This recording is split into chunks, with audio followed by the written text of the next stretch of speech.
नहमदहु नसल्ली अला रसूलिहि करीम अम्मा बाद औज़ु बिल्लाहि मिनश शैतानिर रजीम बिस्मिल्लाहिर्रहमानिर्रहीम।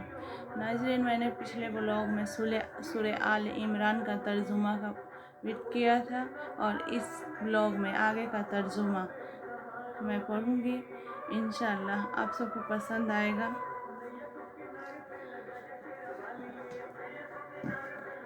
तो सूरह आल इमरान का तर्जुमा ये है, और मोहम्मद को एक रसूल है, और मोहम्मद तो एक रसूल है, उनसे पहले और रसूल हो चुके, तो क्या अगर वह इंतकाल फरमाए या शहीद हो तो तुम उल्टे पांव फिर जाओगे? और जो उल्टे पांव फिरेगा अल्लाह का कुछ नुकसान न करेगा, और अनकरीब अल्लाह शुक्र वालों को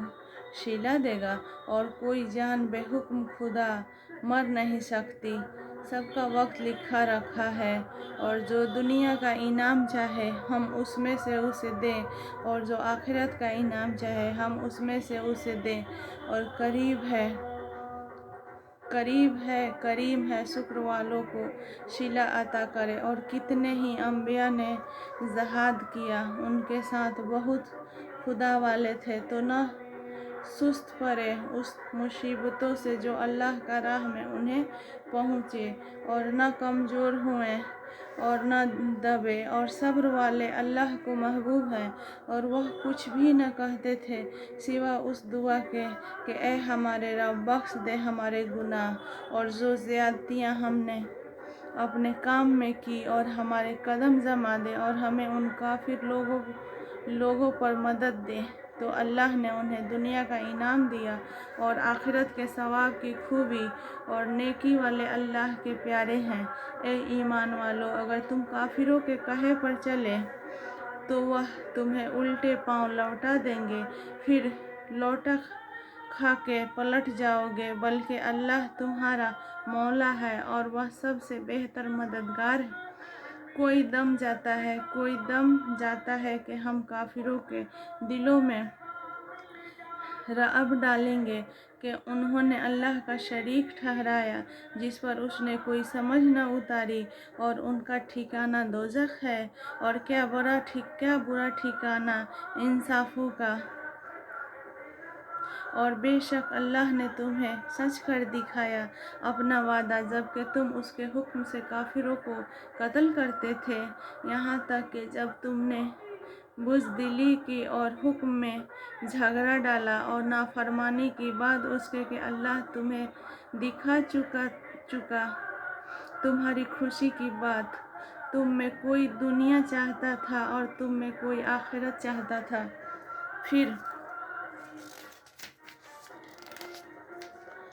फिर तुम्हारा मुंह उनसे फेर दिया कि उन्हें आजमाए, और बेशक उसने तुम्हें माफ़ कर दिया। और अल्लाह मुसलमानों पर फजल करता है, जब तुम मुंह उठाए चले जाते थे और पीठ फेर कर किसी को न देखते, और दूसरी जमात में हमारे रसूल तुम्हें पुकार रहे थे तो तुम्हें गम का बदला गम दिया, और माफ़ी और उस लिए सुनाई कि जो हाथ से गया, और जो आफताब पड़ी उसका रंज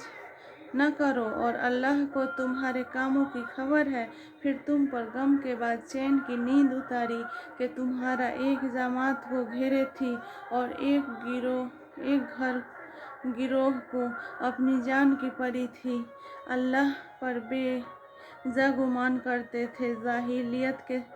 कैसे गुमान कहते, क्या उस काम में कुछ हमारा भी इख्तियार है? तुम फरमा दो कि इख्तियार तो सर अल्लाह का है, अपने दिलों में छुपाते हैं जो तुम पर जाहिर नहीं करते। कहते हैं हमारा कुछ बस होता तो हम यहाँ न मारे जाते। तुम फरमा दो कि अगर तुम अपने घरों में होते जब भी जिनका मारा जाना लिखा जा चुका था, अपनी कत्ल गाहों तक निकल कर आते, और इसलिए कि अल्लाह तुम्हारे सीनों की बात आजमाए, और जो कुछ तुम्हारे दिलों में है उसे खोल दे, और अल्लाह दिलों की बात जानता है। बेशक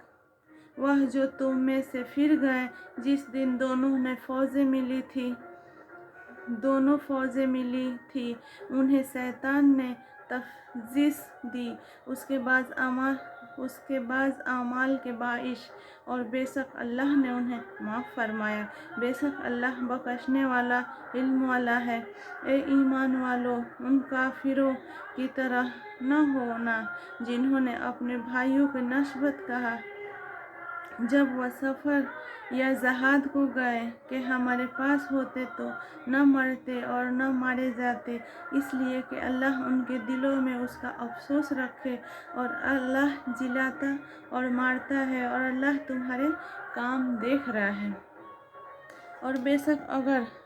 تم اللہ کی راہ میں مارے جاؤ یا مر جاؤ تو اللہ کی بخشش اور رحمت ان کے سارے دھن دولت سے بہتر ہے۔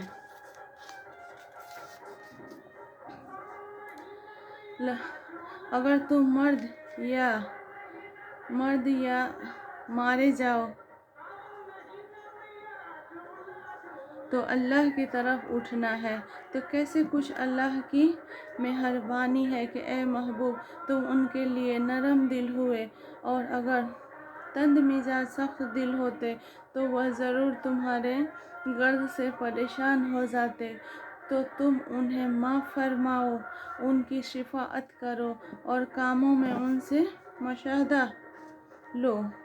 اور جو کسی بات کا ارادہ پکا کر لو تو اللہ پر بھروسہ کرو، بے شک توکل والے اللہ کو پیارے ہیں۔ اگر اللہ تمہاری مدد کرے تو کوئی تم پر غالب نہیں آ سکتا، اور اگر وہ تمہیں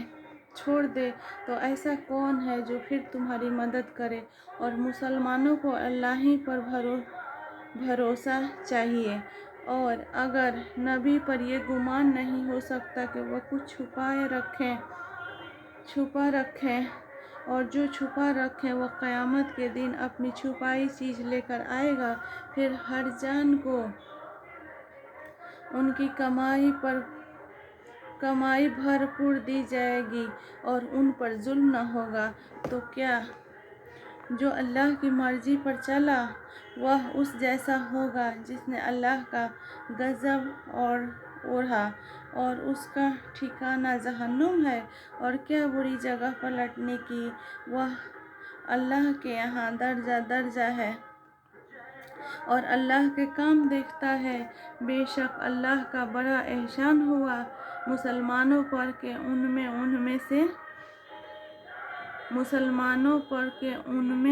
میں سے ایک رسول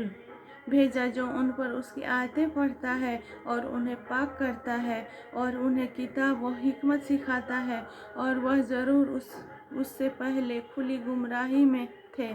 کیا جب نہیں کوئی مصیبت پہنچے کہ اس سے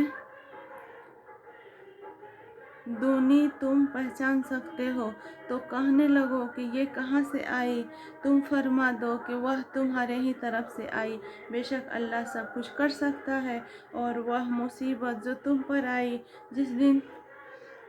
جس دن دونوں فوجیں ملی تھی وہ اللہ کے حکم سے تھی، اور اس لیے کہ پہچان کرا دے ایمان والوں کی، اور اس لیے کہ پہچان کرا دے ان کی جو منافق ہوئے، اور ان سے کہا گیا کہ آؤ اللہ کی راہ میں لڑو یا دشمن کو ہٹاؤ، بولے اگر ہم لڑائی ہوتی جانتے تو ضرور تمہارا ساتھ دیتے۔ اور اس دن ظاہری ایمان کی یہ نسبت کھلے کفر سے زیادہ قریب ہے، اپنے منہ سے کہتے ہیں جو ان سے دل میں نہیں، اور اللہ کو معلوم ہے جو چھپا رہے ہیں۔ وہ جنہوں نے اپنے بھائیوں کے بارے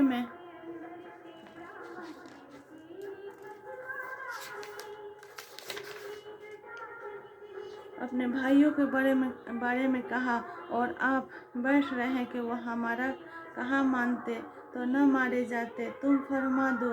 تو اپنی ہی موت ٹال دو اگر سچے ہو، اور جو اللہ کی راہ میں مارے گئے ہرگز انہیں مردہ نہ خیال کرنا، بلکہ وہ اپنے رب کے پاس زندہ ہیں، روزی پاتے ہیں، شاد ہیں ان پر جو اللہ نے انہیں اپنے فضل سے دیا، اور خوشیاں منا رہے ہیں اپنے پچھلوں کی جو ابھی ان سے نہ ملے، ان پر نہ کچھ اندیشہ ہے اور نہ کچھ غم۔ خوشیاں مناتے ہیں اللہ کی نعمت اور فضل کی، اور یہ کہ اللہ ضائع نہیں کرتا اجر مسلمانوں کا۔ ناظرین، اس بلاگ میں سورہ آل عمران سے کچھ آیتوں کا ترجمہ پڑھا، اور اگلے بلاگ میں آگے کا ترجمہ انشاءاللہ پڑھوں گی۔ آخر دعوانا الحمدللہ